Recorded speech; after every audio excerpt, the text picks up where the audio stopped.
Kodu kandro mangpoku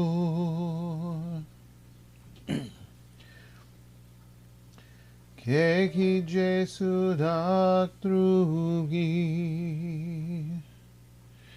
Jinji lapchir shek sul sul Guru pema siddhi hu Ojin yojin upjam sam Pema jung ne Jesu dra Kodu kandro mangpokor Keki Jesu dak drugi Jinji lapchir shek sul sul Guru pema siddhi hu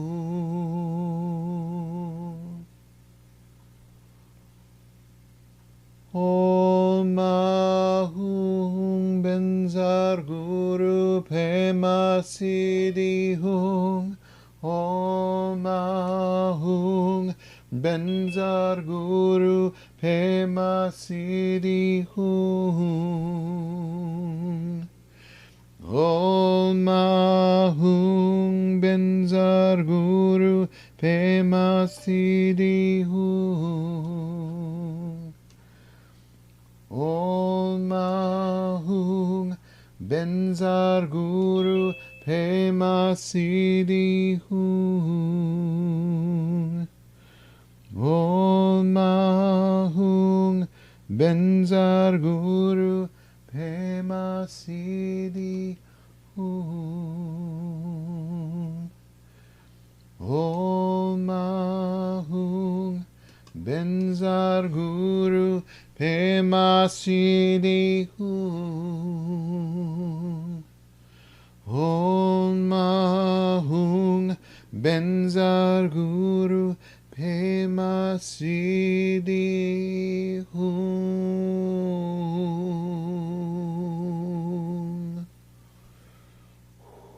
Om Ahung Om Ahung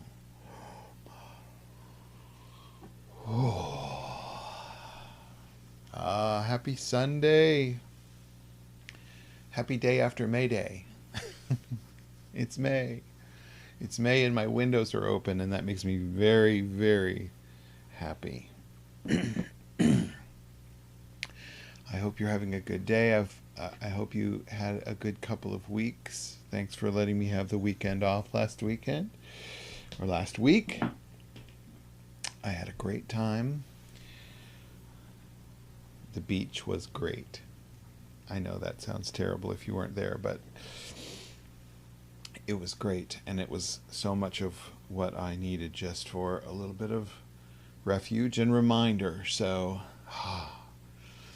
that constant coming and going of the waves and that vast open sky unstained by its clouds. So we're here to practice. We practice first by path clearing and wish fulfilling. In path clearing, we try to bring attention to our own obstacles, the obstacles that we create through our own bias. Our likes and our dislikes are the first tripping hazard in this practice and on this path. So it's important to notice when your own interaction is getting in the way. The likes and dislikes. I don't like that. I'm not doing that. I only like this, so I'm only doing this. Yeah. How's that working? So we first start by reminding ourselves of the obstacles and how they are self-created. Interaction with our own experience It's what creates that. Then we move to taking refuge and saying the Refuge Prayer. And that means we turn toward the Buddha, the Dharma, and the Sangha. So not just the guy who lived 25 or 2600 years ago, however you do the math, but more of what that person, that human being practiced on his path, the path of awakening, enlightenment, and the model that he created for us, and many others have created for us, all the teachers that have come before. The Dharma are those teachings that allow us as individuals to check it all out, try it all on, chew it all up, and see how it sits. Not because someone tells you you must believe it, but that you have explored it yourself and know the truth or untruth of it. And the Sangha is this community that sits together, stands together, and walks together in support of this practice. Not just of ourselves, but of the practice, supporting the practice, however it may show up. So we start with those two things. I'm going to ring this bell 3 times, and that means that our practice has begun. So straighten your spine, begin taking long, slow breaths, bringing your awareness to here and now, where it is most important.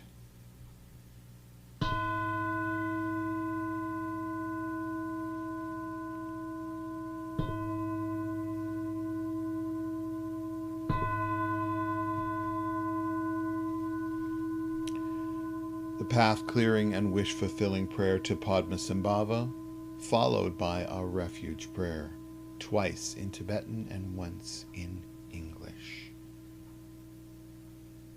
Put it up for you so you can follow along.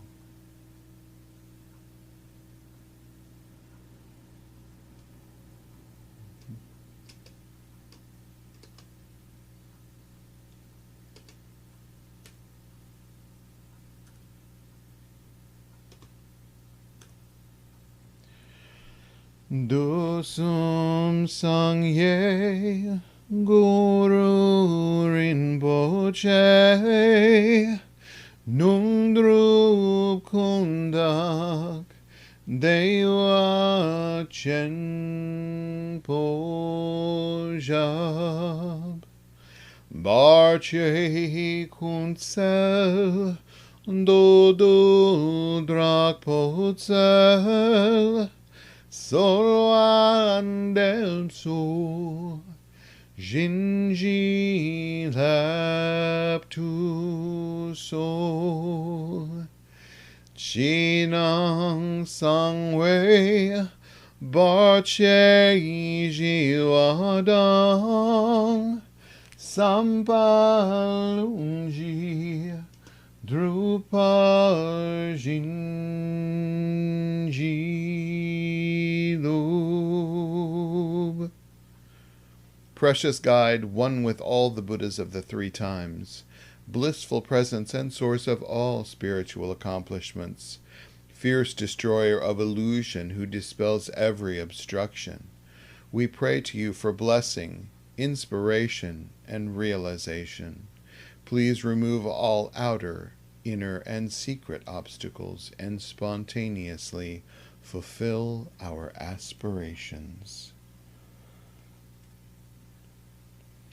Sangye chodong soki choknam la Jongchu badu dakni kapsu chi Dakji jinso ki pei sonan ki Drola penshir sangye drupar shok Sangye chodang tsoki choknam la